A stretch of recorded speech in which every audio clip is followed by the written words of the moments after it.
All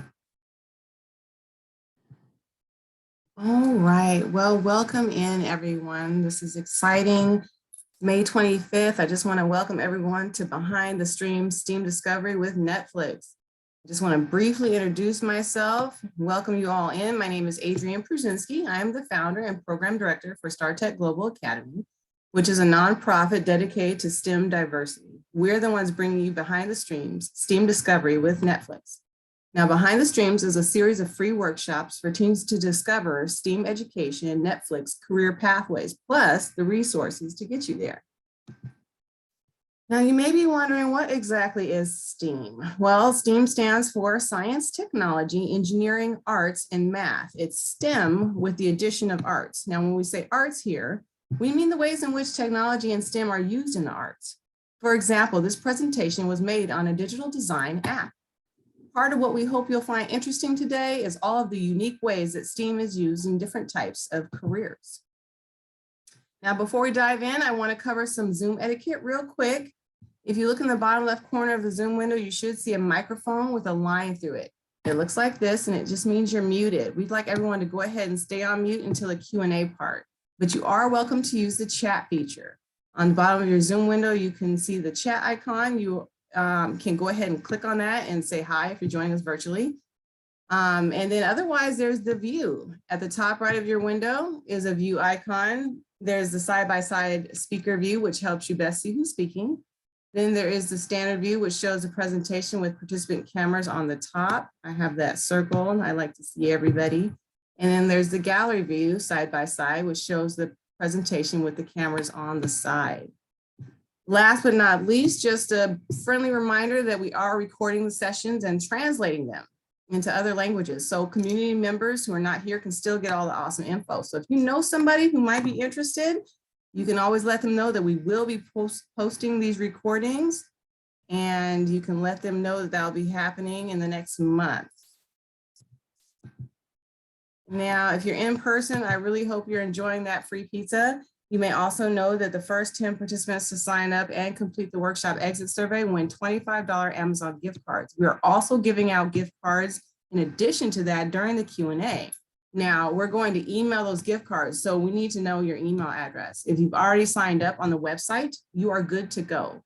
At the end of the workshop, we'll match your exit survey with the email you signed up with, so please stay for that exit survey. If you have not signed up, no worries. We'll still get that email in the exit survey.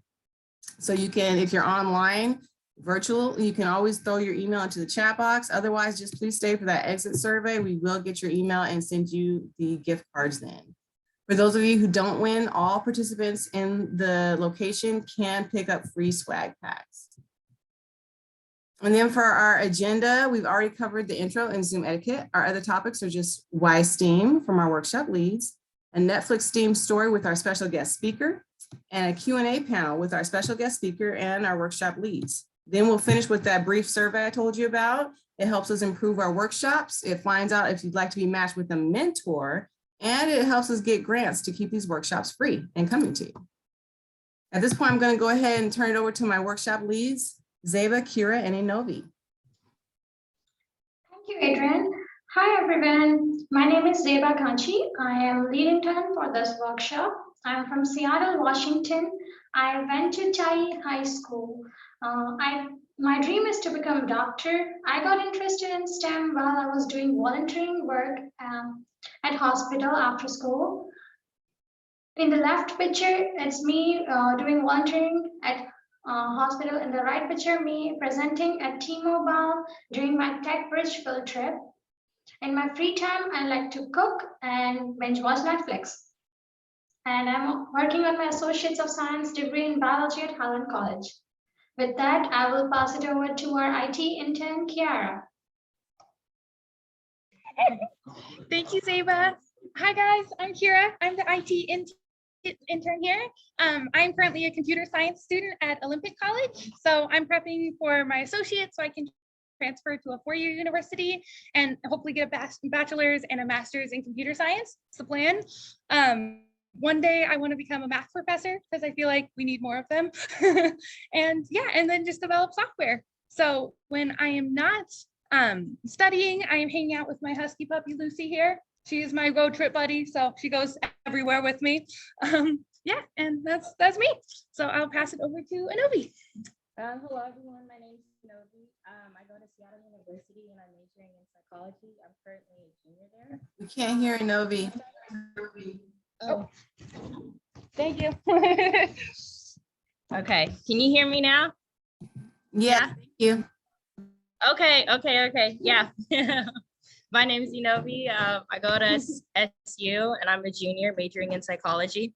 I started to get into my STEAM career at 10 years old when I went to my first STEAM workshop at Boeing. Since then, I went into another program called Running Start, probably much of you guys have heard of.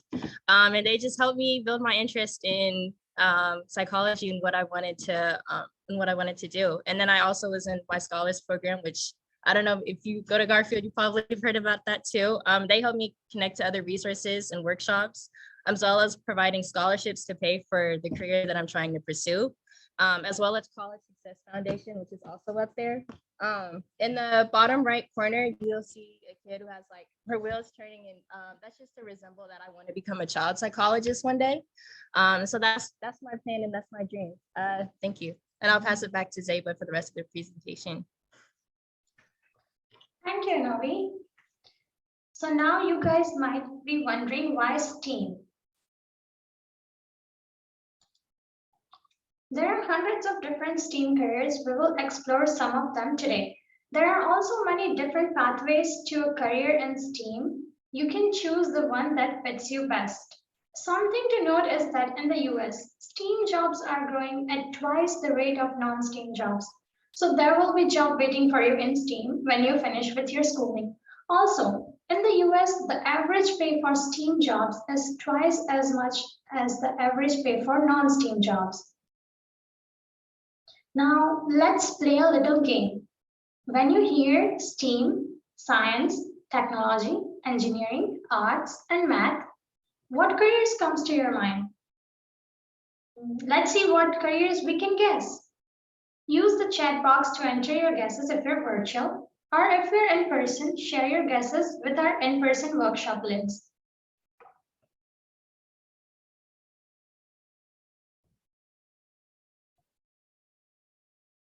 What careers comes to mind, guys?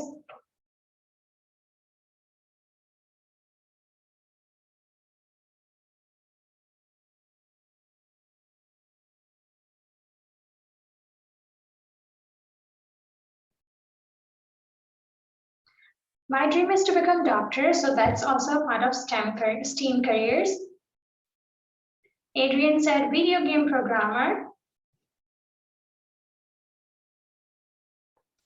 Okay, we had biomedical engineer, computer engineer. What were some other guesses? Environmental, yep, that's definitely one. Mariam said product designer.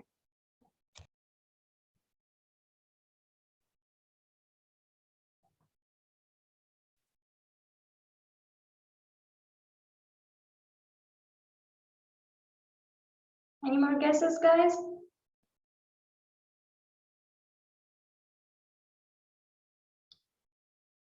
Great guesses. Thank you for sharing, guys. One thing to note is that STEAM is diverse. It's not just scientists and engineers, it's so much more. This top image shows a man and a woman in a biotech lab, very sciencey. This bottom image shows a man and a woman in a music studio, and they are using DJ mixing equipment. These are both STEAM careers. Now, there are hundreds of STEAM careers. Today, we wanted to just try to range of careers to get your wheels turning on what's possible. Now, here are some science-based careers related to health and wellness: dentistry, nursing, pharmacy and medicine, lab technician, counseling and psychology, physical therapy and fitness. Other science pathways include the nature and life science, ecology and land stewardship, zoologist, forestry, environmentalism, veterinarian. Some technology and business career options: game developer, website or app developer, IT systems and security manager, development operations, and business operations, digital marketing. Some media and art career options are graphic designer, multimedia artist, digital animator, multimedia creative director, and some entertainment and audiovisual options. Director of photography, videographer, visual effects technician, audio engineer. Another cool thing about STEAM is there are multiple pathways to get to the career you want. Virtually all of the careers require a high school diploma or GED, so that's step one. With 1 or 2 years of education or training after high school, you will usually end up with a certificate or associate degree. 4 years can get you a bachelor's degree, 6 to 12 years can get you a master's or doctoral degree. Now, 12 years might seem like a long time, but that's time going to pass anyway. Where do you want to be in 12 years? How do you want to be doing? How do you want to be spending your time? The key is to figure out what you are interested in and see what careers there are. Then start down that path. And hey, don't worry about how to pay for your education.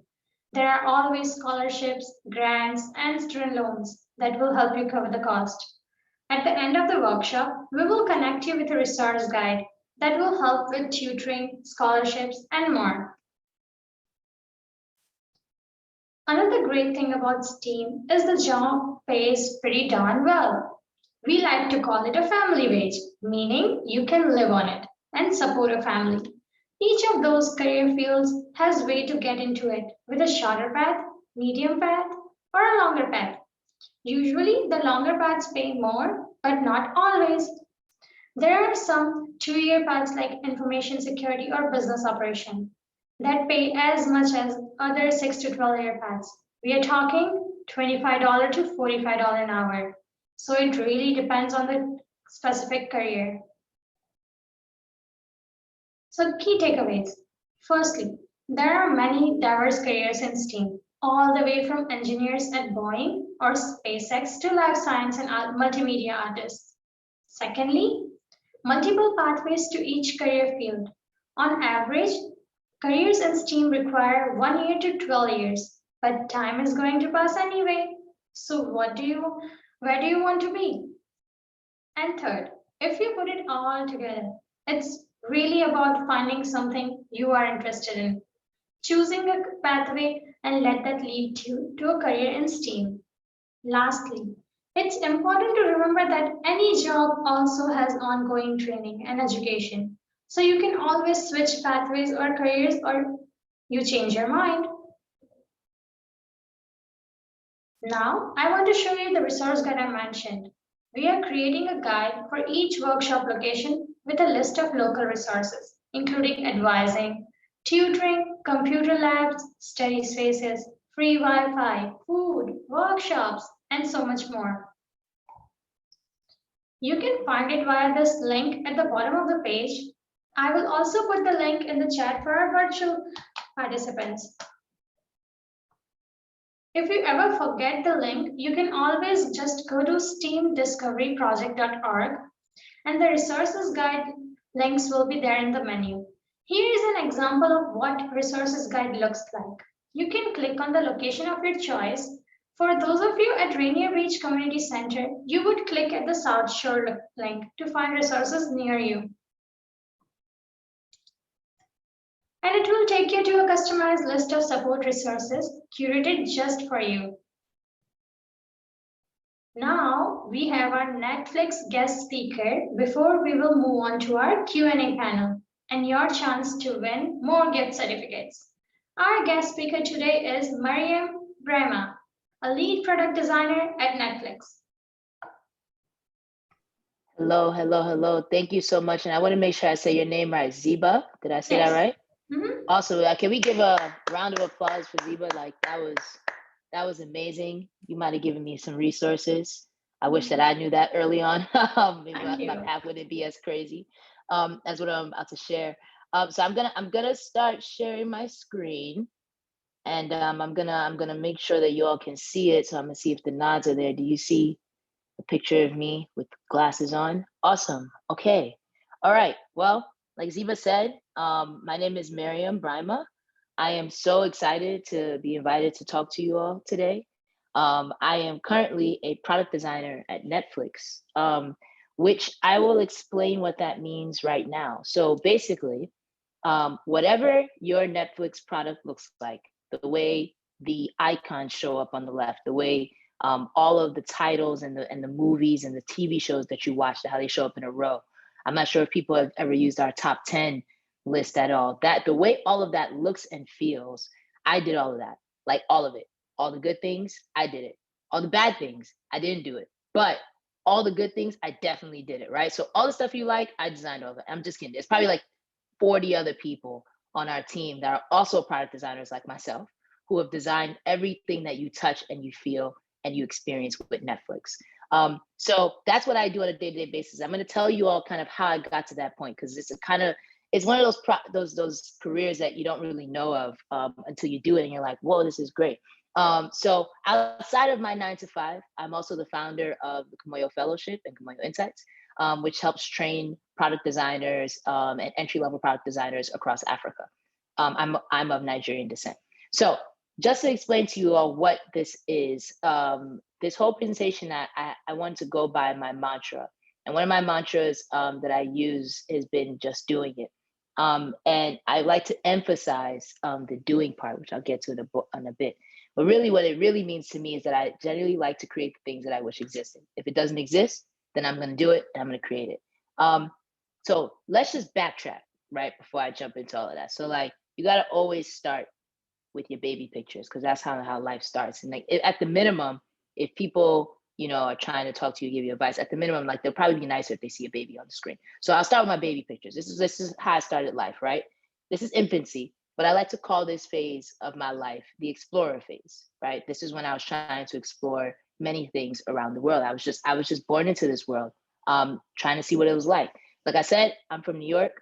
I was actually born in Brooklyn, and I'm of Nigerian descent. If there's any Nigerians out here, drop your flag in the chat or shout in the room. I know there's some of you in the room probably. And this is my mom and this is my dad. My mom was going to school at that time to become a nurse. My dad was going to school. You see, he had the high top, talk about a fade, like a throwback. But he was going to school to become a civil engineer. They were my first examples of ever just doing it. They came from Nigeria, they immigrated from Nigeria, and I'm sure there's probably people on this call who their parents have probably done the same, not from Nigeria or from another country, but they came from a different country, had to start all over, had to go back to school, and really made their way for us, so to just do it. If you go to my next stage in life, this was my youth. This was like, when I was an observer. So at this point I've explored, I'm like, okay, cool, like Brooklyn is cool, I see what's going on, but I'm trying to observe things. But as I was just figuring out Brooklyn, my parents were like, actually, let's move to Queens. And side note, Queens is the better borough. Yeah, no shade, whoever is from Brooklyn, whatever. But like, Queens is the better borough. But anyways, like, we're gonna go to Queens. And when we moved to Queens, we moved to this place called Far Rockaway, which is the last stop on the A train. It actually is right next to the beach. The beach in this picture is behind us. And so I'm thinking we're moving to the beach. You would think this beach was not the best. This is a neighborhood that I grew up in. It's called Ocean Hill. I'm sorry, not Ocean. Ocean Hill is where I am right now. Ocean Village was the name of this neighborhood and this lower income housing that you're seeing right now. I'm going to zoom in to this window on the left. And if you see what I have circled on the left, I'm going to get back to that in a second. But this is the stuff that I was seeing in Far Rockaway, Queens. So I'm circling again this window. This is my kindergarten graduation. That's me on the left with my dad. I'm circling this window again. That's my elementary school that I grew up with. Now, I'll get back to that window in a bit, but while I was in this phase, I was just observing. So I was observing windows, I was observing people, I was observing the space around me. I was also observing what I liked. And I also observed what my parents liked. My parents said, you got 3 options in your career. You can be an engineer, you can be a lawyer, or you can be a doctor. I'm sure if anybody has experienced this, raise your hand, drop your hand in the chat. I'm sure that this is not unfamiliar to certain people in this room, especially if you grew up in an immigrant household. So I told them, I don't want to do any of that. They're like, oh my God, what do you mean you don't want to do any of that? What's happening? Like, what's going on? You're going to fail in life. Like, they didn't say it like that, but they said it a little nicer. But you know, when your parents are trying to make you do something that you don't really want to do, you know, they were talking like that. And I was like, I don't really want to do those types of things. I want to be an artist. So that didn't play over well either. Like, artists don't make money. That's cute, but you need to figure out a different path in life. And I made it fairly clear that I wanted to do something creative, and they made it very clear that that's not going to happen. So at one point I said I might be a karate person. That also didn't go over well. But I always loved art. That's one thing. I'd always loved drawing. I'd always loved, working through problems or what have you. But I always loved playing with art and creating and that type of thing. So even in that youth and observer phase, I started to kind of hone in on what are the things that I enjoy. What are the things that I enjoy in life? That brought me to the next phase of my life. This is adolescence, which I think a lot of you may be in this space now. I call this my investigator phase. I did a lot of weird things in this phase. I'm gonna just caveat that. I'm gonna give you the heads up. I was doing some crazy things in this part of my life. Like, for example, first, my parents moved us from Queens. So we worked our way basically from the left. We started here in Brooklyn, then we went over to Queens, and then we ended up here in Long Island, in Suffolk County, in this place called Hauppauge, Long Island. We moved from Ocean Village, where I was from, into lower income housing, apartment, that type of thing, into a house. This is our house right here in Long Island. And I was like, man, this is crazy. Like, we have a backyard, we got a front yard, we got an indoor pool, outdoor pool. It felt like we didn't have a pool, but it felt like we had all the things that you always see on movies for it. And at the same time, what was happening is I was then also put into a space that was a lot different than what I came from in Far Rockaway. So on the weekdays, my time looked a lot like this, where I was surrounded by people who didn't look like me. Like I said, I was going through a lot of stuff. I became a Patriots fan. We could talk about that later in the Q&A. I've since outgrown that really weird phase of my life. But on the weekends, I was surrounded by people that I was used to, people that looked like me, Black people, pretty much. And what had happened is, in Long Island, or the place that I was in Long Island, it was about 90% white. Where I was coming from as Far Rockaway was about 95% Black. So it was a big culture shift. And I was starting to investigate, okay, why is it that these spaces feel different, and what I'm learning and what I'm active to. I went to public school across all of my life. I've never been in private school. I've never been in a specialized school. But the public school in Long Island was a lot different than the public school in Far Rockaway. On top of that, what was also different was our housing environment. So like I mentioned, I moved to Long Island. We had this 2-family home. It's technically a space that's supposed to be really, really safe. But one thing I noticed is that I never really felt safe.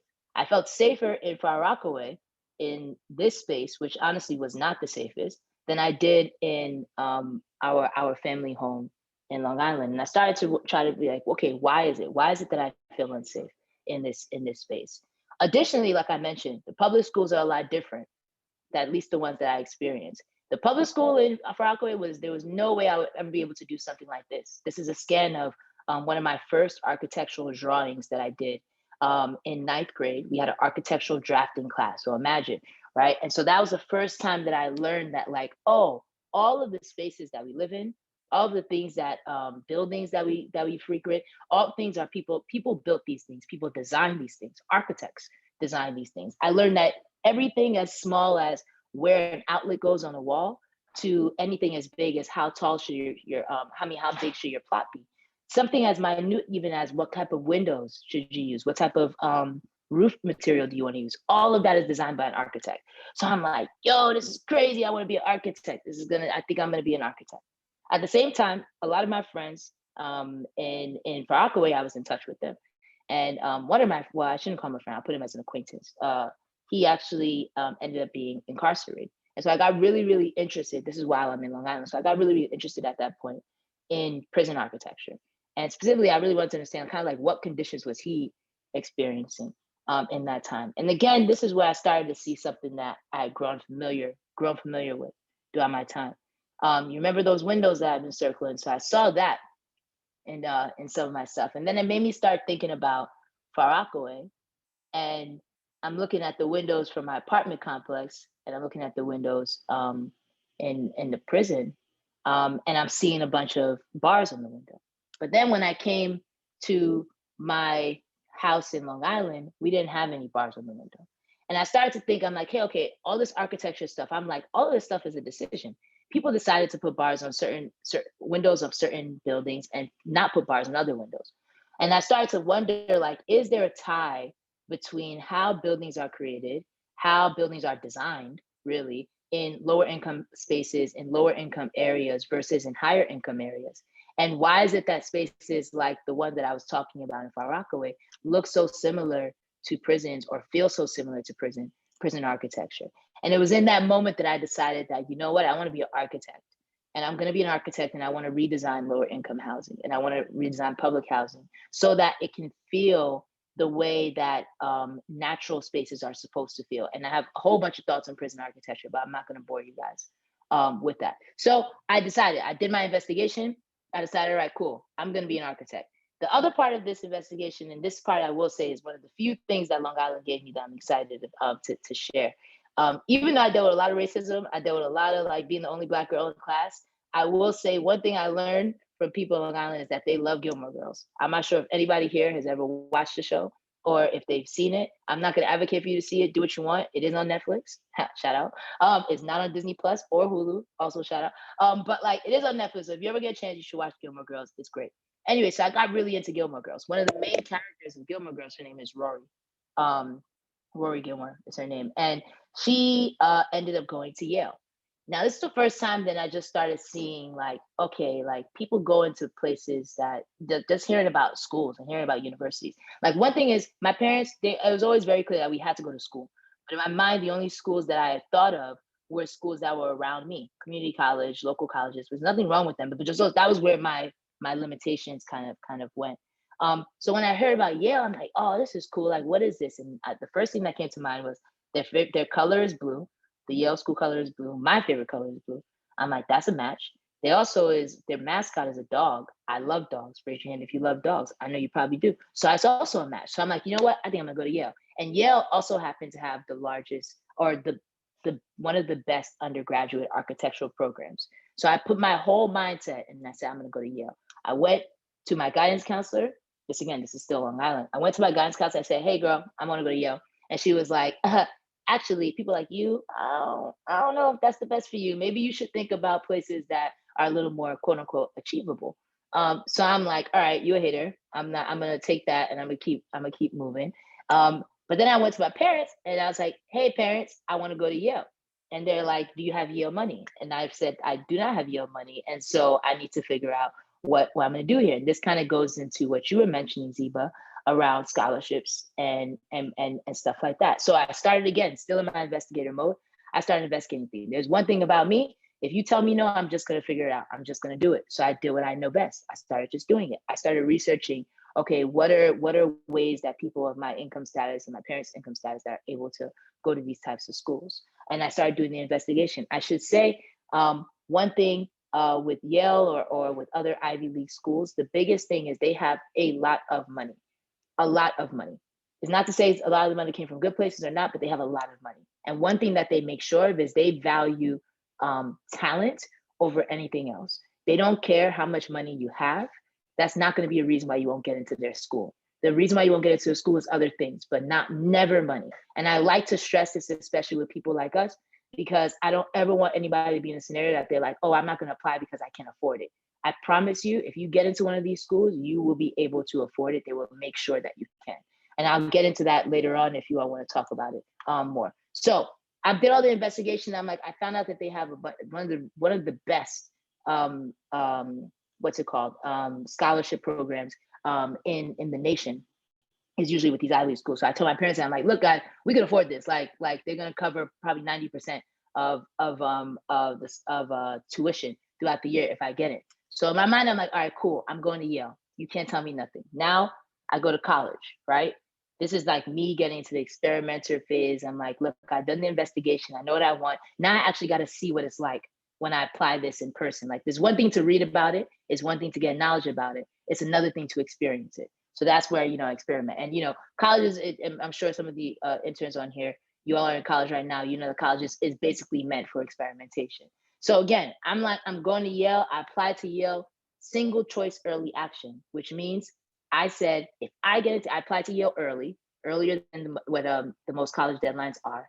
And they have something called single choice early action, which means if you get in, then you have to go, right? So that's how bent I was like, I'm only going to this. I don't care. I applied immediately, denied. Not really, but it was kind of like that. It felt like that. So I applied and they like deferred me to the later portion of application. So they basically said, look, we're not going to accept you in the early pool. Like you weren't what we were looking for in this early pool, but we'll review you again with the other applications and see if it's worth accepting you then. So in my mind, I'm like, all right, cool. It's kind of like a soft ghost. It's like they're not gonna ghost you yet, but like they're about to. But you just never know what's about to happen. So I got denied.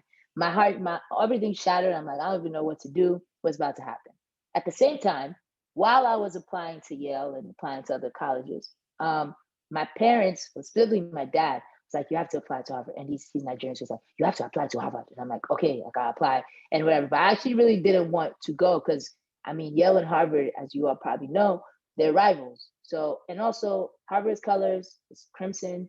Like they don't even got a mascot. I'm like, red don't really go with me. I love blue. Like, what are we doing here? There's just a lot of stuff going on, and they didn't even have an architectural program for it. So my dad said, you gotta apply. Like, so I'm like, I'm gonna apply, but I'm not gonna do any of the interviews. If they call, I'm not gonna do it. Harvard called a few times. They actually ended up calling my house. And my dad ended up picking up that day, which shout out to him. He ended up picking up that day and he's like, hey, this is Harvard on the phone. They're saying that you got to answer and because they want to interview you to see if you should get in. And I'm like, dang. I was like, I didn't want to go. And so, but I took the call and I ended up doing the interview. And I ended up actually getting in to Harvard. And I would say this again, I'm going to stress this. I applied to probably 12 schools. Not all Ivy League schools. There were other schools in there too. Like I think Penn State was in there. I forget, there was another school in there. It was a while back. But Harvard was the cheapest school that I got into. More importantly, of all of my siblings, Harvard was the cheapest school amongst all of us. So I'm stressing this. I'm not saying you got to go here, but I'm just saying, don't let money be the reason. Again, to what Ziba was saying, don't let money be the reason of why you did not apply to any of these schools. It was the cheapest by far compared to any of my other siblings' schools.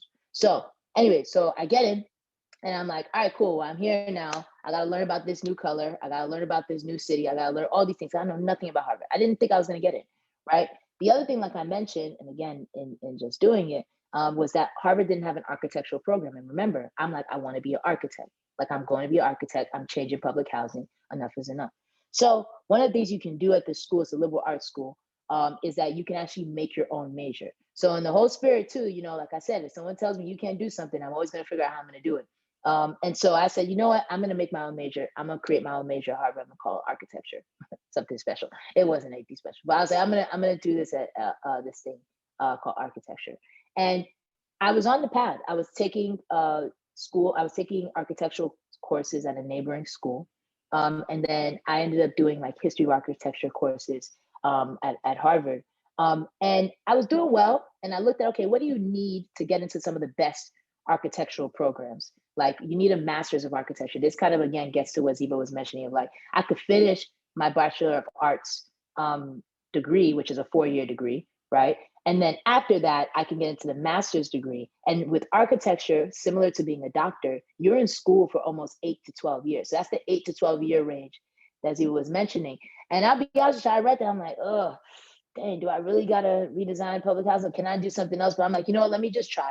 To get into those really, really good programs, you need to have a physics class under your belt. I'm not sure if any of you have taken physics. If you have, you understand what this means right now. This was me in every physics class. Any physics class, I was confused. I didn't understand what they were talking about. Physics didn't like me. I liked physics, but it wasn't reciprocal. But ultimately, I'm like, I gotta just take it. Let me take the class, get it over with, and move on.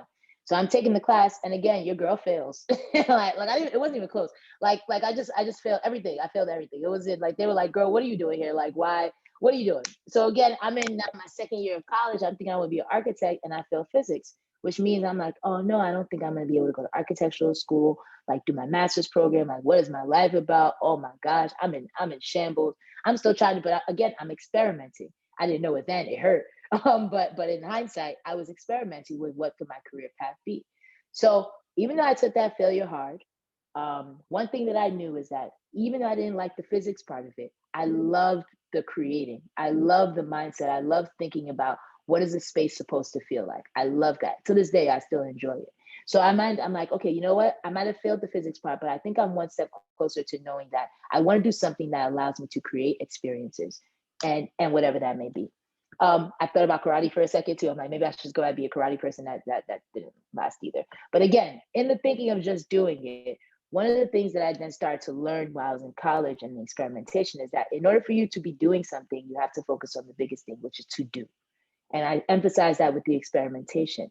You can read however much you want. You can try to like Google however much you want, but you'll never learn anything as fast as possible without just actually doing it and just getting your hands dirty. I wouldn't have known that I wasn't going to be an architect if I didn't take my physics class and fail. I wouldn't have known that I was going to be, be able to go and apply to Harvard or Yale if I didn't actually just open the application process and start doing it. So one of the things, again, it's like, how do I do? What is the quickest way that I can get to doing something without just only reading all of that? You can do that in parallel, but you don't have to make it prevent you from actually going and experiencing anything. So I tried different things. I tried DJing. I was cool at it. I got paid. I actually was able to pay any of my extra fees. I was able to pay myself throughout college with DJing. I no longer DJ for good reason. But then the other part that I did was I knew I always liked computers, even as a kid. And I said, you know what? Like coding was just getting into it. Like everybody was like, I want to be a hacker. I want to be an engineer. I'm like, let me try this coding thing. And while I was doing that, I will tell you one thing. I didn't like the coding portion.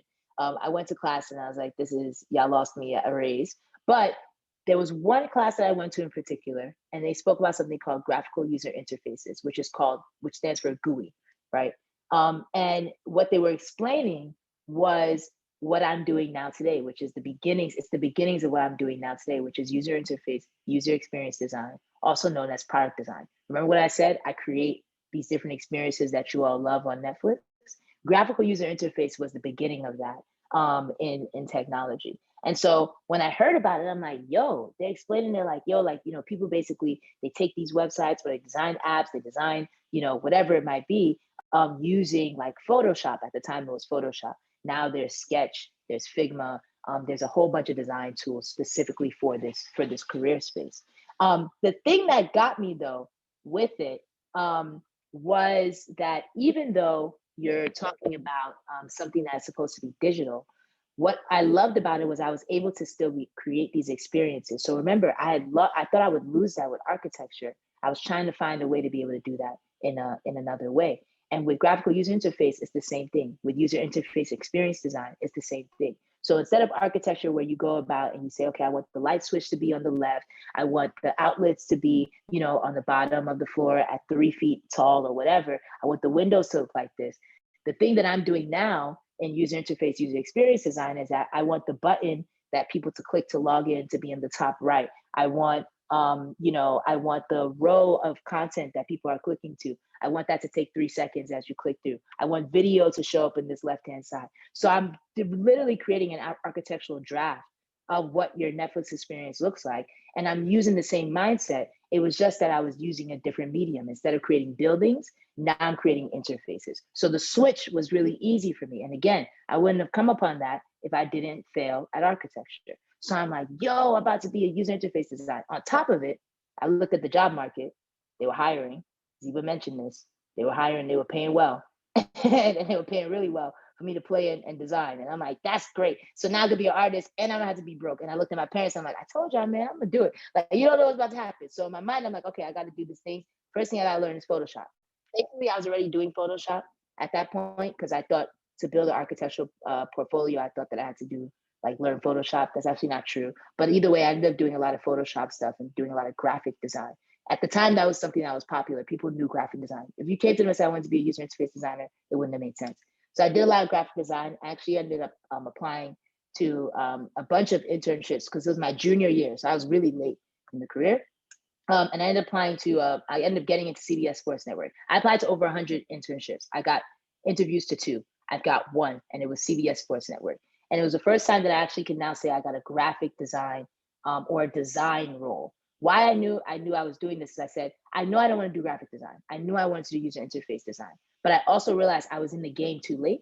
And so I didn't have a user interface design portfolio. But what I did have is I had done graphic design throughout college. So what I was trying to do is just get a foot in the door so that when people are looking to hire me, they will be like, yeah, look, she may not have like user interface design experience, but she has design experience. And that's all that matters because it's relevant. So I was doing CBS Sports Network. I actually ended up working on something that became a logo for them. And I was like, wow, like you could actually like impact the network with just your creative designs, you know? And I wasn't that great, I'll be honest, but I got through it.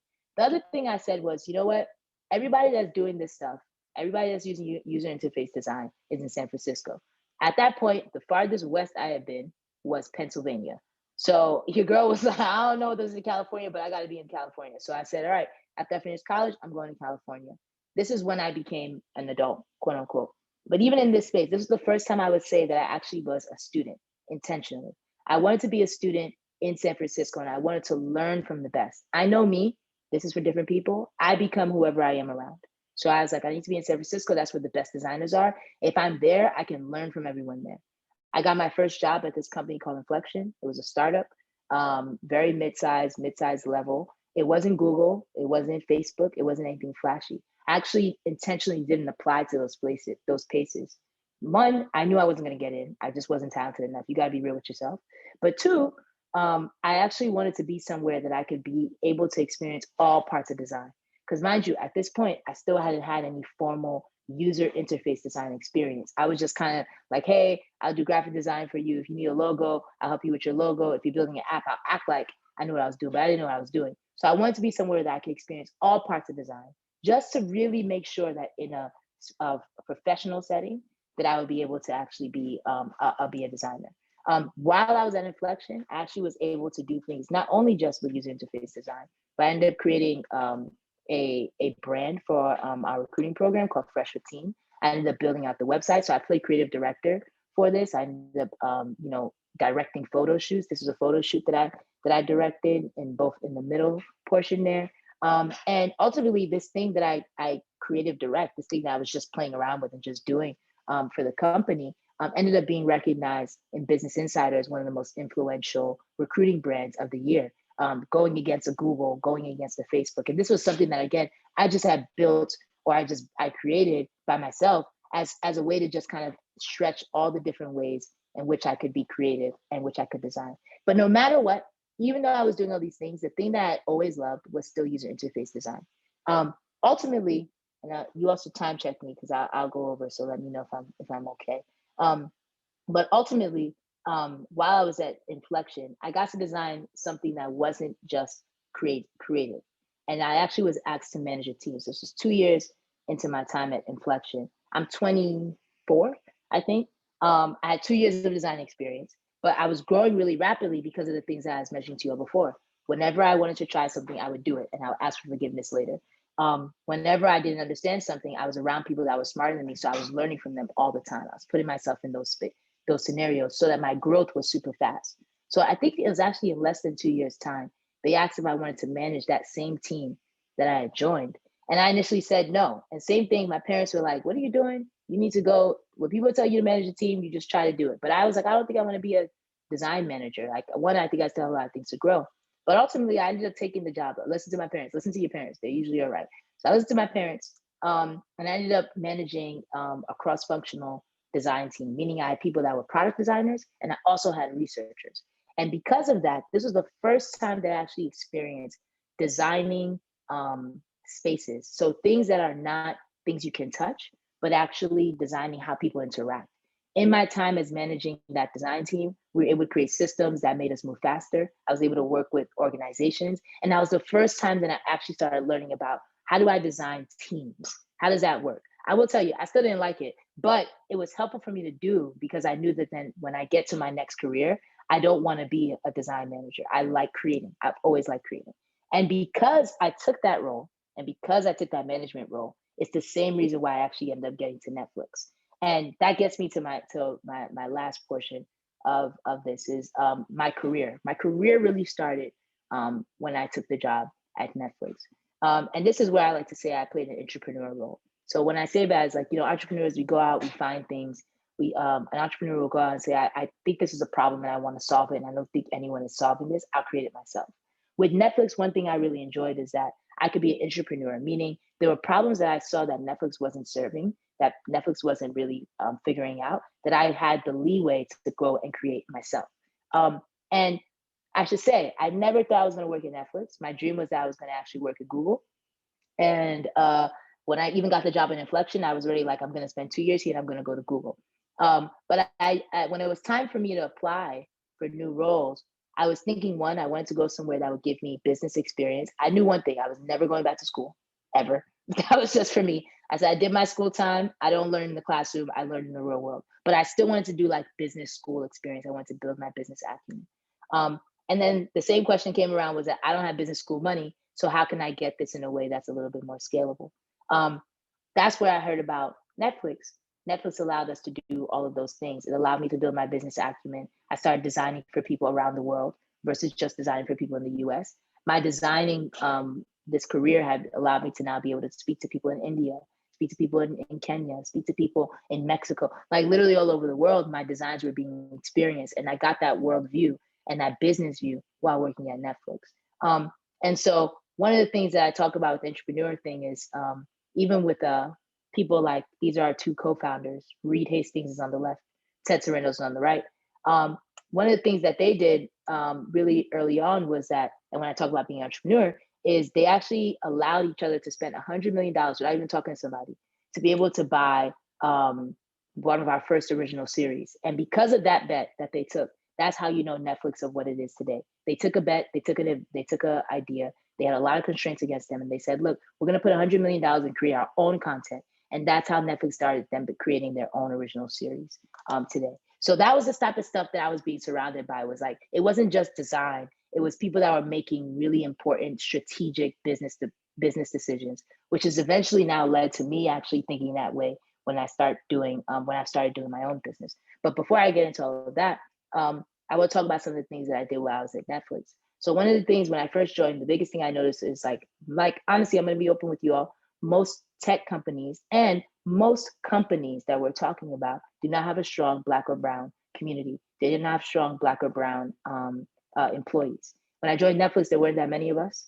And I didn't like that. So one of the things I really wanted to do was, as much as I can, get more Black people at Netflix. That was my biggest goal.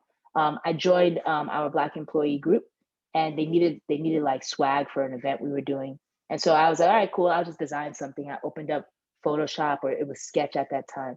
And I opened up this, and we had a campaign that was strong female lead at the time. And it was like a big marketing campaign. And so I was like, well, what if we made a twist to that? And, you know, we always say strong Black people, strong Black women, strong Black men. And I was like, well, what if we made it say strong Black lead and put it on the book?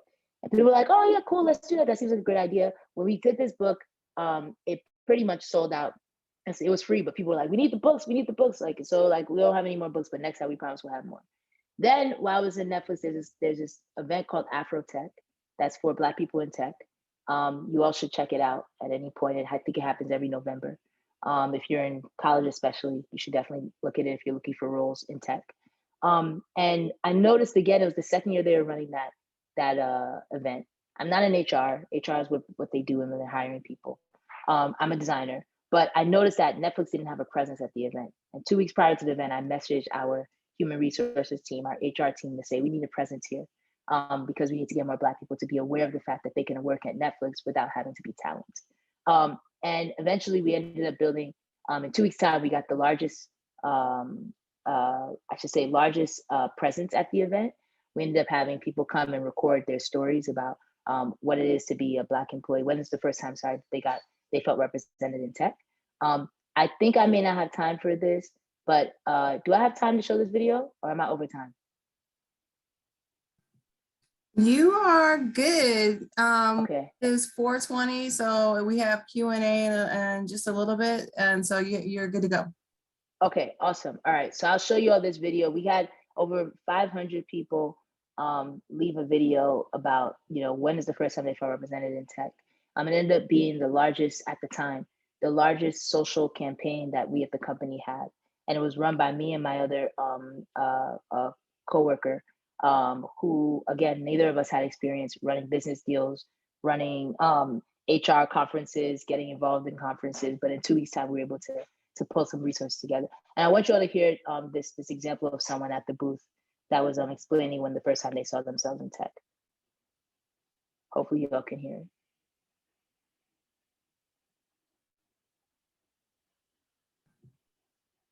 I don't hear anything.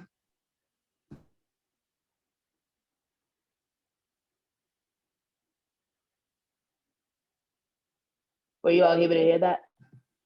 No, I didn't hear anything. Oh, okay. I hope it plays. Let's see. Let's try it one more time. Here, we're gonna do Zoom.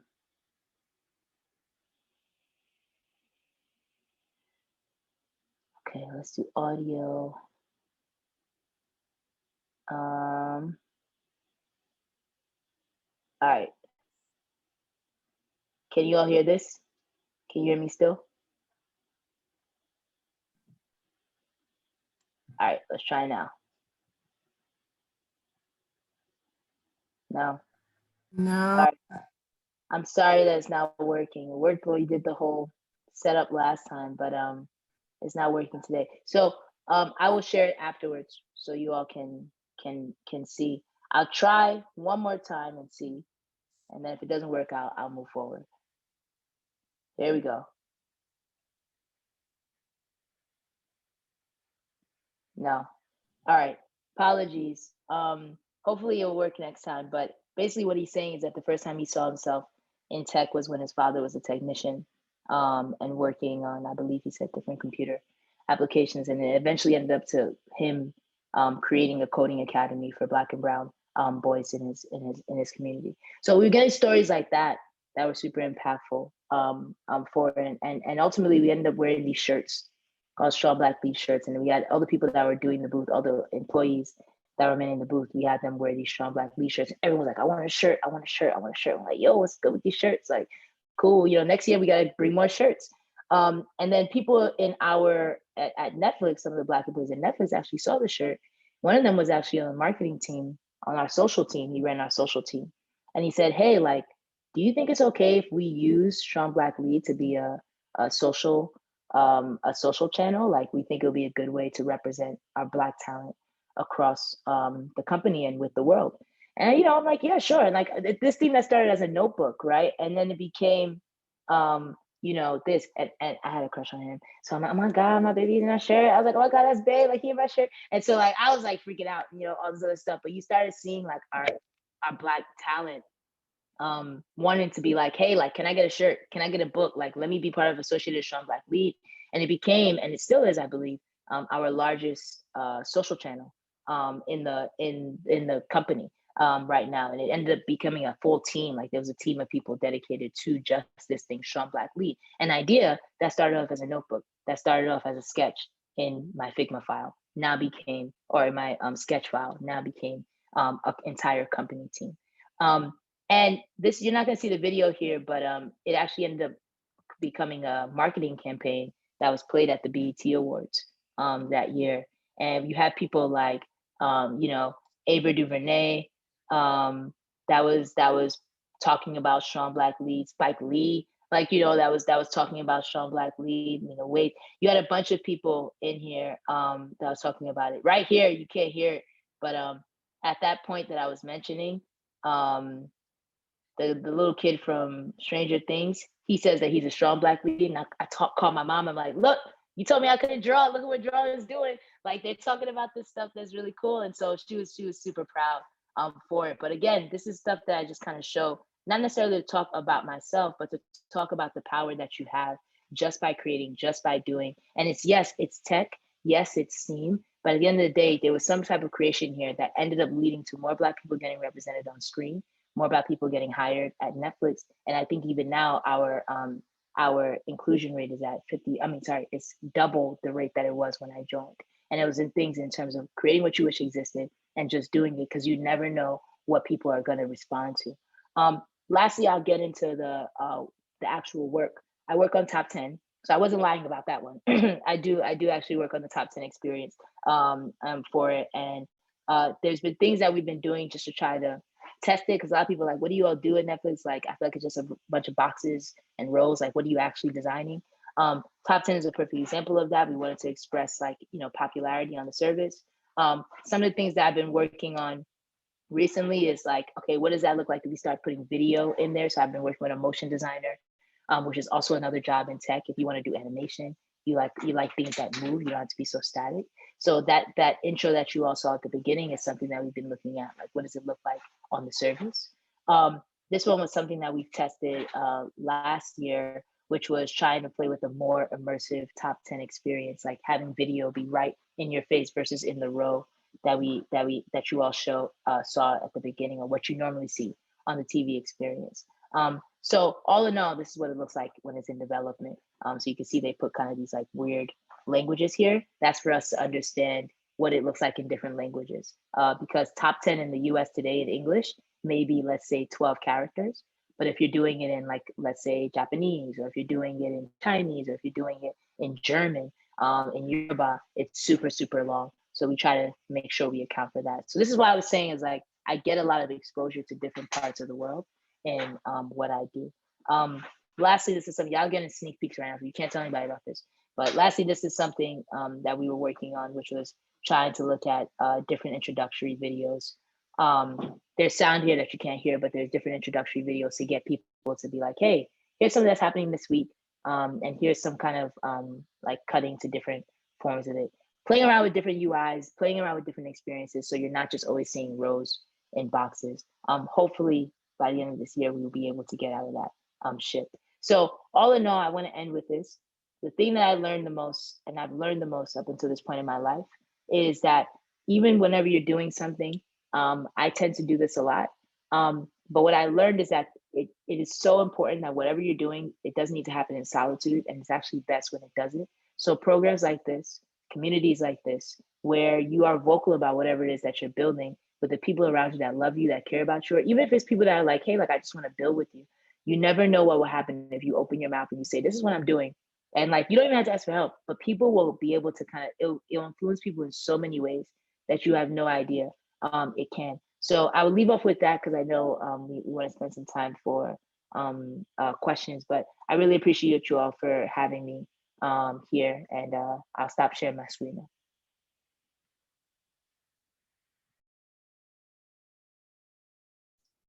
Thank you so much, Miriam, for sharing. We will now transition to the question and answer period. Ask a question, win a prize. To help get the ball rolling, we have more Amazon gift cards to give away while supplies last. If you have any questions, you can physically raise your hand, and we are watching the cameras so we can see and call on you, or you can type the word question in the chat and we will call on you. Or if you prefer, feel free to type the full question into the chat box. For our panelists, we have the STGA workshop interns and our Netflix guest speaker, we are already a bit familiar with.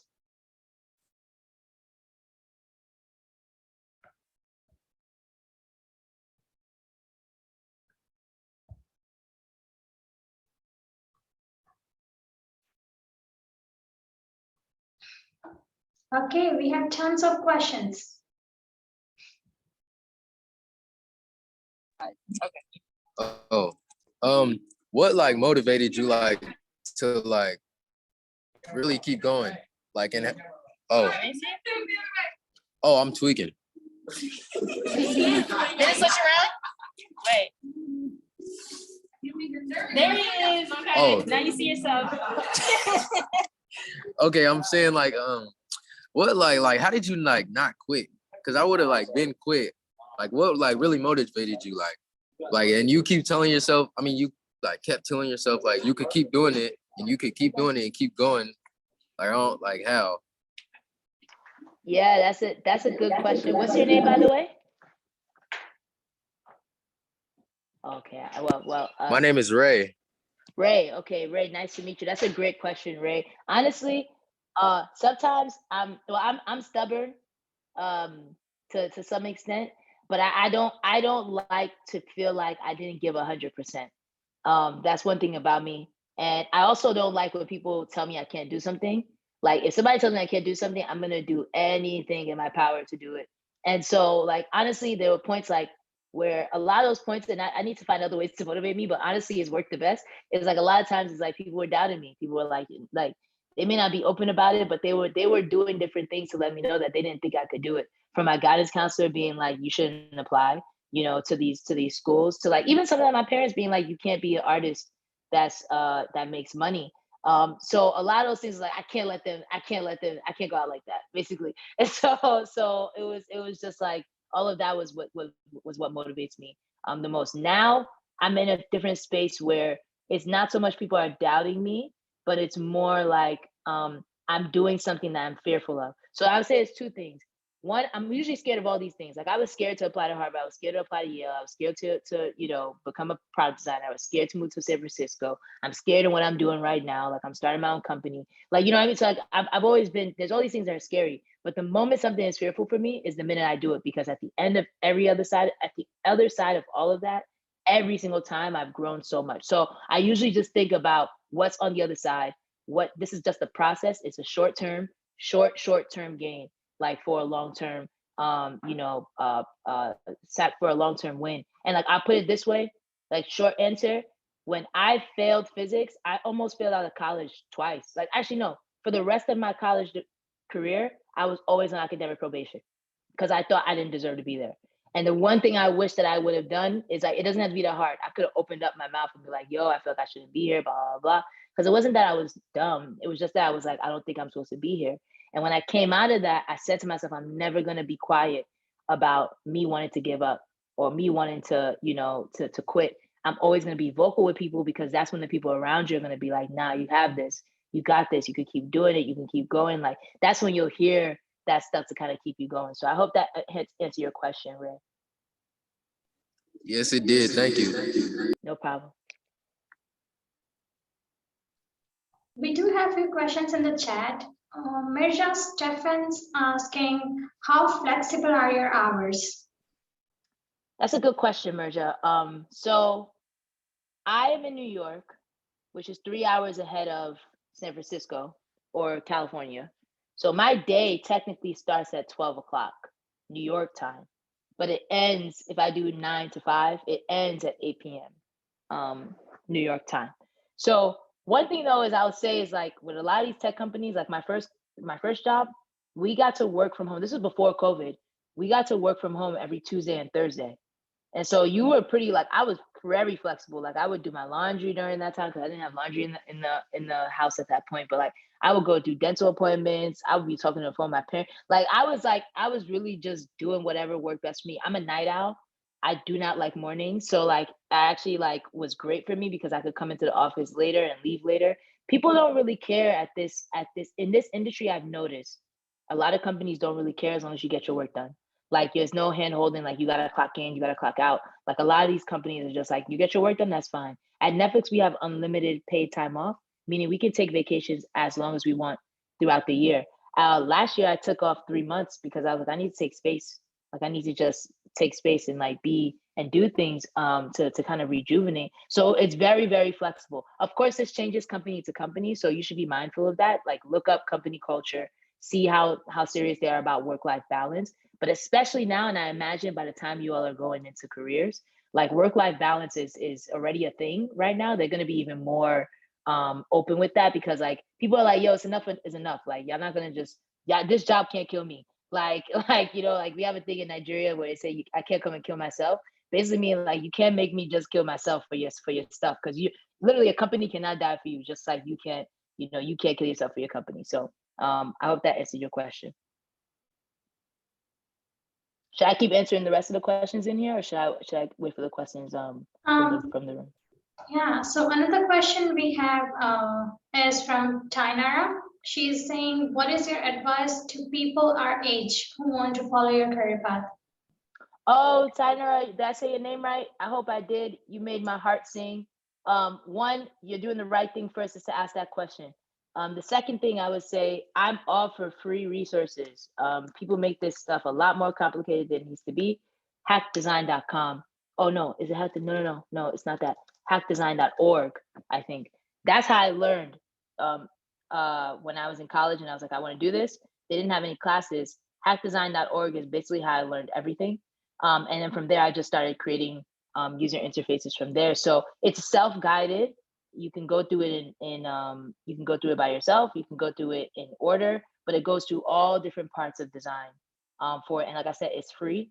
Tell me if that link doesn't work. I'm pretty sure that's the link, but you can do that. YouTube, I'm all for YouTube University. So like go on YouTube if you're looking for stuff like that. And the biggest thing I would give you is the same advice that I mentioned during the presentation. As much as you can start building stuff on your own, you don't gotta wait for people. Like you can start creating, like if there's a problem that you want to solve, maybe you're like, hey, like I wish that it was easier for me to book time with my hairstylist, right? Maybe that's a problem you want to solve. Create a design that does that. Create an application that does that. Create an interface that does that. And it's not gonna look good. Like I'm gonna be real with you, it's gonna look bad. It's probably gonna be trash for like the next couple of years. But I'll tell you one thing: in 5 years' time, you could be working at Netflix because you got out all year. You always have to start somewhere. So just as much as you can, start putting yourself in positions where you can create and you can create solutions to problems, and you'll be able to get there as soon as possible. One other thing I would say is there is one thing that has changed since I was in college, as this is becoming more of a career field. Not a lot, but some colleges are starting to offer it as a major. Usually it's called HCI, which stands for, I think, Human Computer Interaction. I think that might be what it's called. If somebody else knows what this, please correct me. But look at HCI. They're HCI degrees. Those are undergraduate degrees. Some colleges that come to mind are Carnegie Mellon. They're pretty well known for this. I think SVA is another one. But there are some schools that are offering this as a undergraduate degree program. So if you want to do that, you can also do that. Again, it's not many, but there are some that are doing that. A lot of people though, like I would say currently 80% of the people, if not 85% of the people that I work with who've been in this field for 20 plus years, they're all self-taught. So that should just give you kind of a mindset of like where it is in terms of having to have a degree. Most people do not have a degree in this because again, it's still fairly new. We do have a question in person also, so we will do the alternate way. We will do one question in chat and one question in person. Okay. Here we are ready.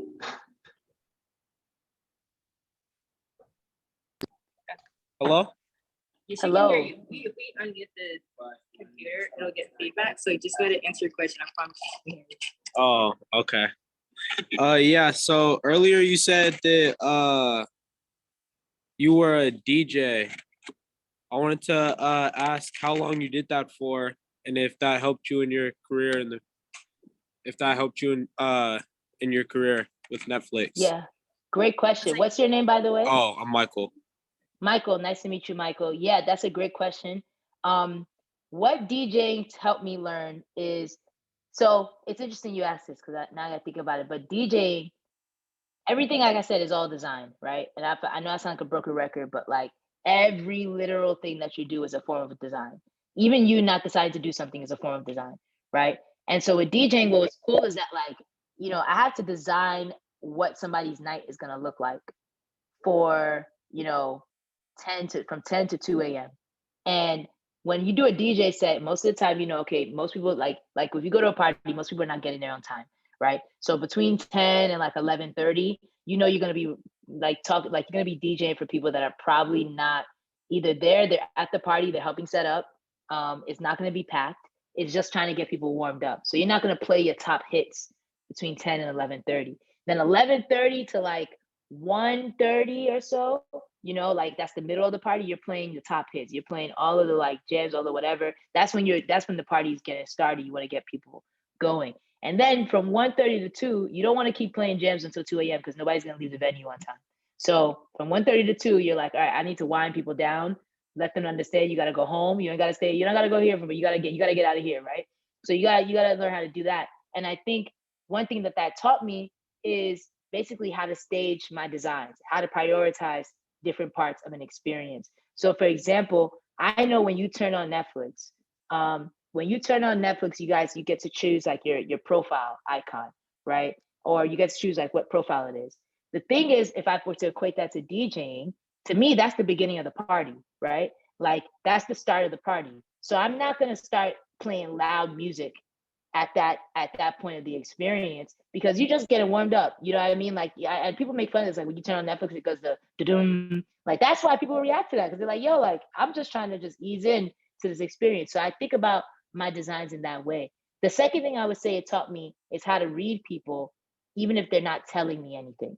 If you play a bad song, people gonna the vibe is gonna shift. And with design, a lot of times you're creating things for people who they don't even realize that you created it. So like a lot of times, like I'll do most of my research or I'll do like my observations. I'll be like at the nail salon.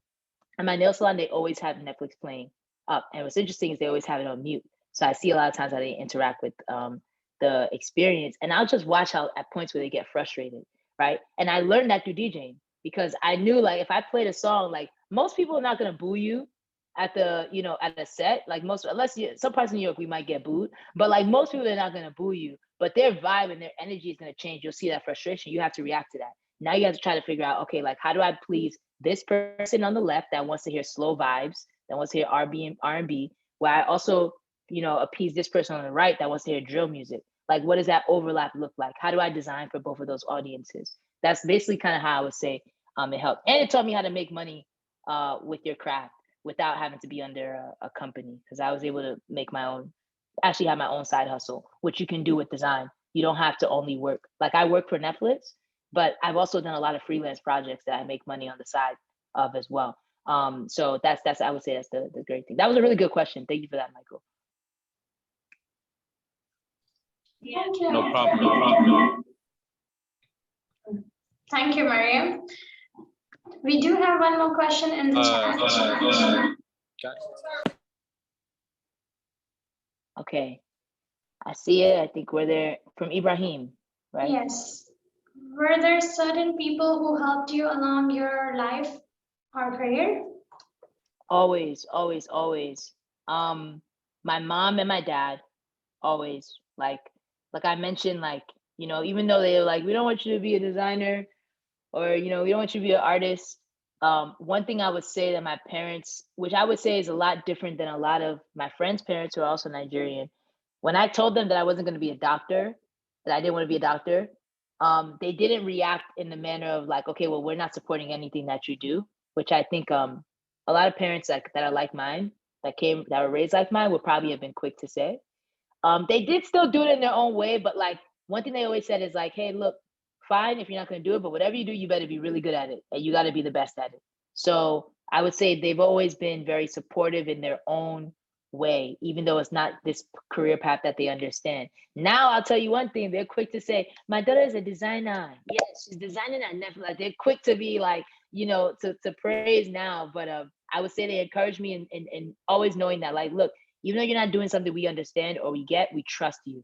And we trust that you will make sure you're doing the best at it, and you're the best at it. So definitely my parents, always my parents. Then I would say my 5th grade teacher, Miss Forum, she's passed recently. But Miss Forum in 5th grade, she told my parents that I should be in a different school, which is what ended up encouraging my parents to, like, you know, try to move out of Far Rockaway. But she was one of the first people that taught me about how to value education, and honestly made me feel like I was intelligent. So Ms. Forum was great. The last person I would mention that's just coming off the top of my mind is he was my daycare center teacher, Mr. Harris. Mr. Harris, this is way back, this is in Queens. Mr. Harris taught me everything I know about creativity. He taught me how to draw. He taught me how to play music. I've played music my whole life. He taught me how to, what else? He taught me how to play chess. Like, he was probably the most influential in that creative part in my earlier part of life. Now, this is something I'm not very good at. I don't have a lot of mentors, but I have a mentor. His name is Steve Johnson. He's actually our vice president of design at Netflix, one of the few Black vice presidents of design across Silicon Valley. I think it's like 2 or 3 at this point in tech companies. And he's been my advisor, my ally, like for my larger career goals. Steve has been like the main person that I go to when it's like, I don't know what to do next. The person that's kind of living my life that I want to live 50 years from now. I'm joking, he's not that old, but like, you know, like 20 or so years from now, he's taught me a lot of that stuff and I look up to him for that. So I think those are the people that I would say that come to mind early on. But honestly, I like doing stuff like this because I learned from a lot of people along the way. Everybody can teach me something. I'm not afraid to learn. I just learned something from my little sister. She was teaching me how to like have patience. So there's always someone along the lines. But those are some of the people I think of right now. Thank you for that question. Hello? Yes, I I have hear a you. question. What's up? What would you say was the hardest thing that you had to go through with this experience? Okay, what's your name? My name is Brandon Williams. Brandon Williams. Oh, my mom's maiden name is Williams. Okay, Brandon, the hardest thing I had to go through in this experience. Whew, just one. I mentioned almost failing out of college. That was hard. That was stressful. In my adult life, the hardest thing was when I first joined Netflix 2016. So I joined Netflix 2016. I was 24, going on 25. And the average age of people on that team, it was my second job out of college. So it was like my second official design job. So I'm like, I don't know what the hell I'm doing. But I was going through a lot of that. Like, I don't think I'm supposed to be here. I don't know why they hired me. They probably made a mistake. They're about to fire me real quick. And the average age of the people on that team when I joined, I was 24. I think it was like early 30s. So it was like generally a 10-year gap. So it was definitely like a much more mature environment. Like I came from a place where it was like everyone was like partying and that type of thing. To then I come to this space and it's like, oh, you want to party? Like, no, we have kids. So it was like that was probably like really it was different to experience. But what made it really hard was to be open. I felt the most I think I felt the most imposter syndrome I've ever felt was at that time. I didn't feel like I was working on things that was bringing me joy. So I was working on parts of the project that I actually didn't want to work on. And I didn't feel like I was growing. And I think I felt the least like myself professionally. It was the first time that it ever felt like my job was having impact on how I felt as a person, like my self-esteem. And so I actually I was close to leaving Netflix after my first year. I was actually applying to other jobs. And this is where I was talking about my mentor, Steve. I told him, I'm like, I'm about to leave. And he was like, why are you about to leave? He's like, you're going to make people like that, honestly are not as smart as you, are not as talented as you. And you're going to make them think that they were right, and it's like, and I think, what he didn't say it like this, but what I gathered was like, you can't ever make somebody leave somewhere that is potentially an opportunity for you. If you're gonna leave, make sure it's for you and it's only for you. It's not because other people made you feel uncomfortable. And I'm so happy I stayed because honestly, a lot of those people ended up leaving before me. And I'm here almost 6 years later. I've been at the company for 6 years. And the things I've been able to do, like I walked through some of that stuff, I wouldn't have been able to do if I left after my first year. So that was definitely one of the hardest things. Like I think that was the closest I came to giving up. And I should say, the thing I would say is I felt that way when I got to Harvard, and I was saying that I felt like I don't belong here. And when I was at Harvard, I didn't say anything. And like I said, I think I was talking to, I forgot who was at the beginning, Ray maybe, that asked me this question, or I forget. But I remember I told you, like, you got to be open with people and tell them, like, when you're feeling that way. Now, when I joined Netflix, I said, I know this is probably going to be as hard as Harvard. And so one thing I'm going to do is that when I struggle, I'm going to open my mouth. And I opened my mouth and I told them. And a lot of people were telling me their first year at Netflix was very similar. And that's what actually made me feel like I could keep going. Y'all getting deep. Like, this is like, I'm in like Oprah sessions right now. So thank you. Okay. We do have one more question in the chat. It's from Tian. He's saying, how did Netflix affect your lifestyle? How did it improve your art skill? Yeah, that's a good question. I can be very concise in this. The biggest thing that Netflix taught me was one, how to be a creative person that knows how to be a business person. So I'm a stronger businesswoman because of Netflix. Like I said, I've started my own company. And the way in which I had to think about where to invest our time, where to invest our dollars, where to invest my time. There's no way I could have been thinking like that if it wasn't for Netflix. So it taught me a lot of something called business acumen. That's basically how you learn about how you build your business intelligence. It's called business acumen. It's definitely improved, which is completely different than the art skill, but it's completely tied to user interface design. A good user interface designer is designing for two people or two groups. They're designing for someone that we call an end user. So basically, in Netflix, for example, whoever is watching Netflix, so people like you will be someone we call our end user, right? You're the people we're designing for to experience our product. That's one group. The second group you're designing for as a user interface designer, which people don't talk about, but is what makes you a good user interface designer, is the business. So the business being Netflix. So a lot of times I could do stuff that would make our users happy, right? But if I do something that makes our users happy, but cost the business billions of dollars, then I haven't made all of my users happy. So as a user interface designer, I'm in the middle. I'm trying to understand, what do the users need? What do our business need? And again, it's that overlap. Like, where do I see, like, where's the way that we can solve both of these needs in a way that both people are happy? Just like that DJ question that someone asked me before. I forget the name. I think it was Brandon. Like that DJ question. It was Michael. Yeah, it was Brandon. Okay. So the DJ question, I'm trying to make an interface that works not only for people that like R&B, but also for people that like drill. I'm trying to make an interface for people that are end users, but also for our business. So that would be the thing that I would say Netflix taught me about not only my lifestyle, but the art skill. The last thing would be how to design experiences that aren't English centered, meaning, English obviously is I think the most popular language in the world, but you look what comes next. I believe it's Spanish, and obviously in other parts of the world it's Mandarin, it's whatever the language, Portuguese, whatever it is, French. But a lot of the experiences that people have are made with English in mind, are made with the U.S. as the sole focus. When there's 6 other continents around the world, and obviously the US is one, but outside of North America.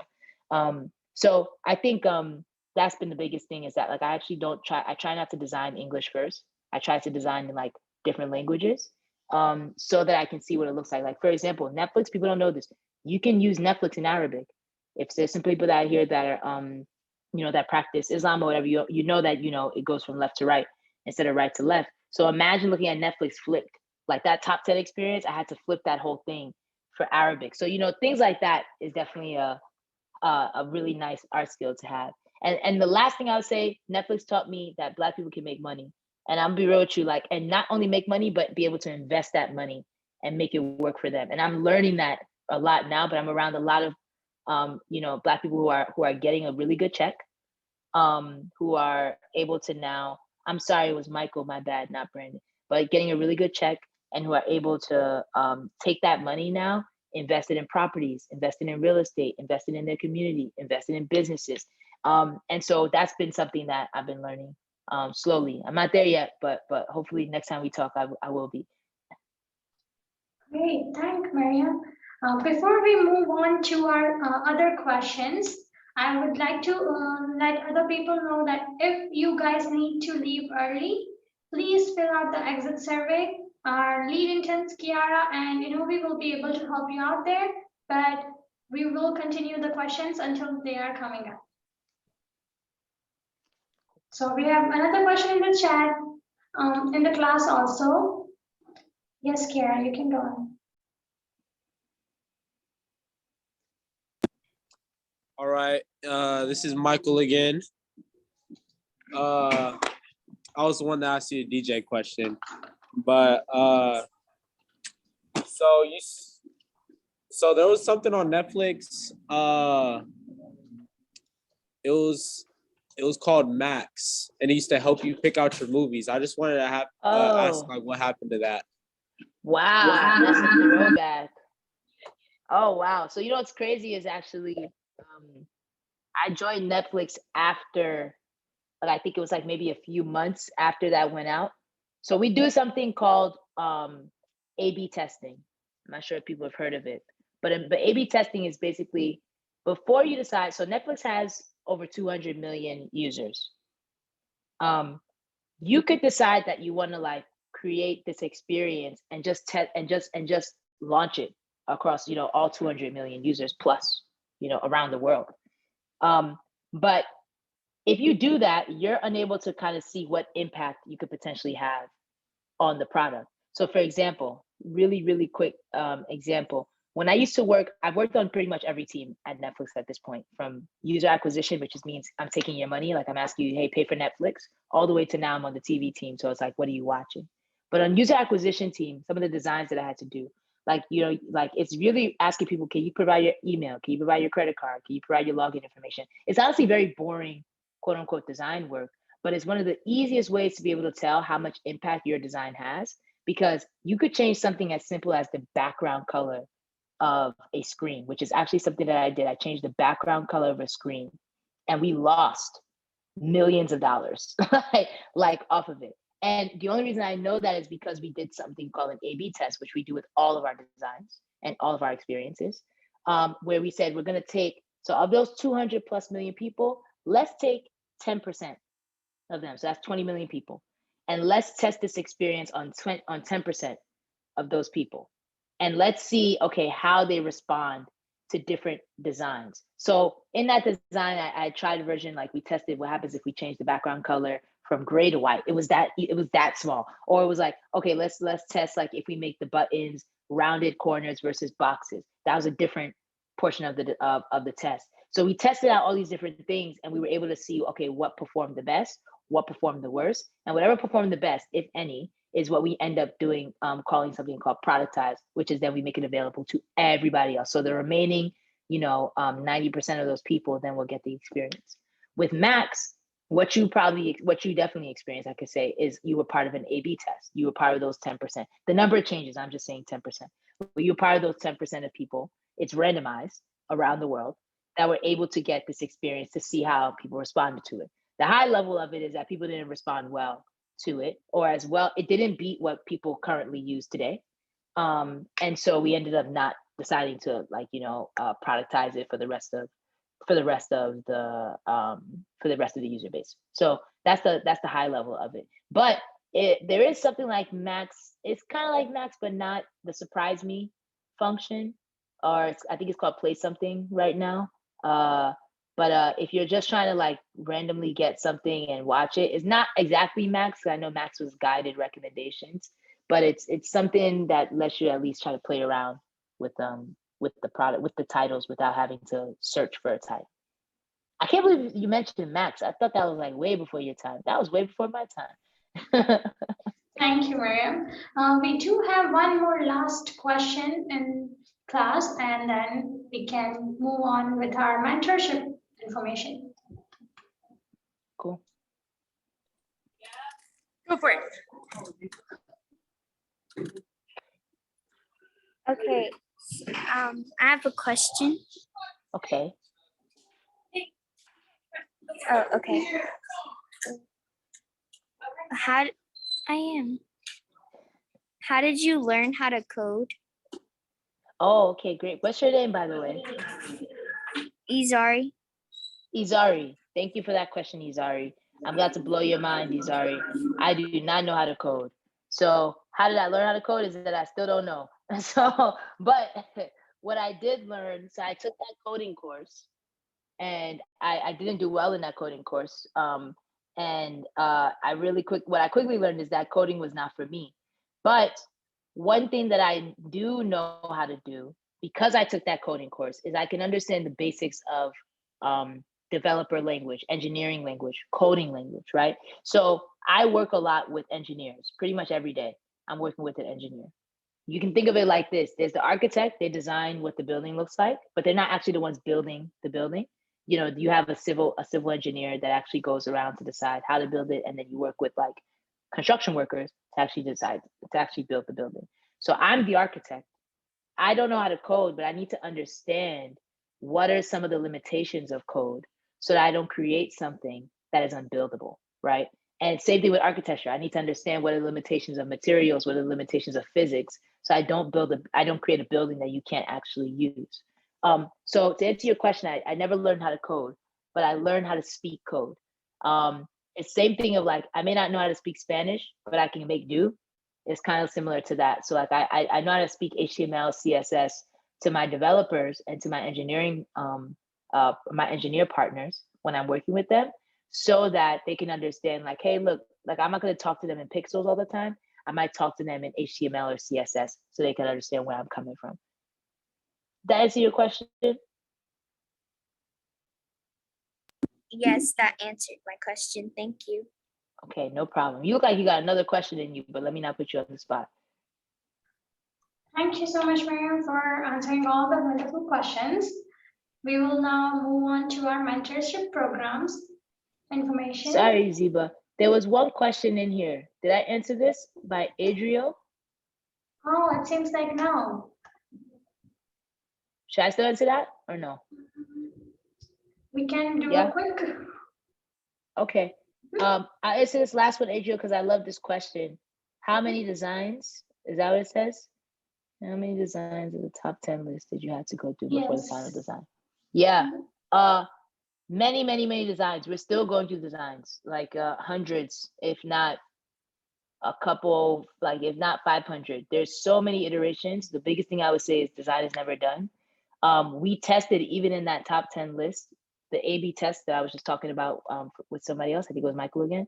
The A/B test, we tested at least 7 to 8 different cells for that experience before landing on the one that you all see now. And that new iteration that I showed you all that we've been playing with, that one I went through with my visual design partner. We went through at least 50 different experiences of that. So there's so many of them, and some of them are really small tweaks, some of them are bigger tweaks. Some of them you probably won't even notice, but we do.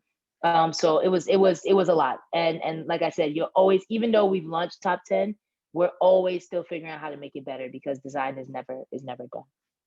I hope that was concise enough. My bad. Thank you, Miriam. If you can also real quick answer one last question from Jackie. I just saw that he did put it in the chat. He's asking, did any of your past subjects help you get to where you are today? Yes, architecture. The architectural courses for sure. They taught me the mindset. So remember I was saying, like, how is it to think, like, be aware of what people need and understand what they need. My architectural courses definitely taught me how to start thinking about, the space that you're doing, who you're designing for. That's the biggest thing. Who are you designing for? One experience could work really well for people in Nigeria, but it will fail in America, and vice versa. So architecture was definitely the thing, hands down, that got me to where I am today. And I would say, because the easy thing to learn is, it's easy to learn the tools. It's easy to learn Photoshop, Figma, Sketch, Pro Tools, whatever the tool is. It's hard to learn the thinking behind it. That's the part that matters the most. If you can get the thinking down pat, then the rest of the stuff is just more, muscle memory. Thank you for your question, Jackie and Adriel. Great. We would really like to take a picture with you, Mariam, if you can, if you don't mind. All right, I'll take the pose. So just tell me when. Okay, Kiara, we're ready. Just tell us when.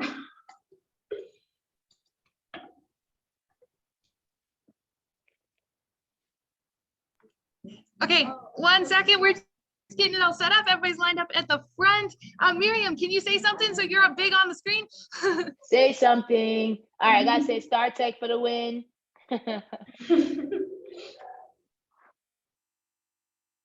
Go Seahawks.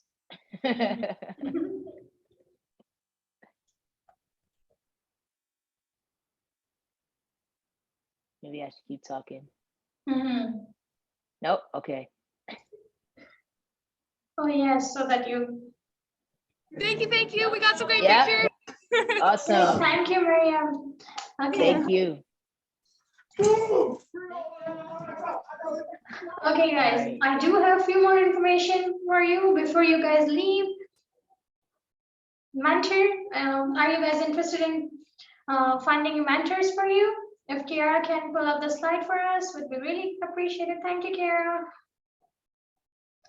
Mentors can not only advise you on your education and career pathways, but they can also be a job reference and write letter of recommendation.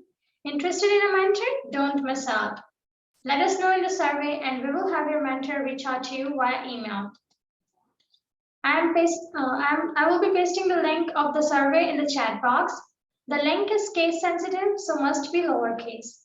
We promised you $25 Amazon gift cards after completing the workshop. To get the $25 and also get matched with mentors, please use the link to take the exit survey. Survey only takes a few minutes. Make sure to enter the link all lowercase. Kiara and we are there to help you. Once you see the confirmation screen on the survey, then you are done. You can go ahead and exit the meeting. Don't forget to check out the steamdiscoveryproject.org for more workshops every Wednesday through May 25th. The survey link is also posted there. And finally, see our online resource guide. Thank you so much, guys, for coming. Hope you all have good rest of the evening.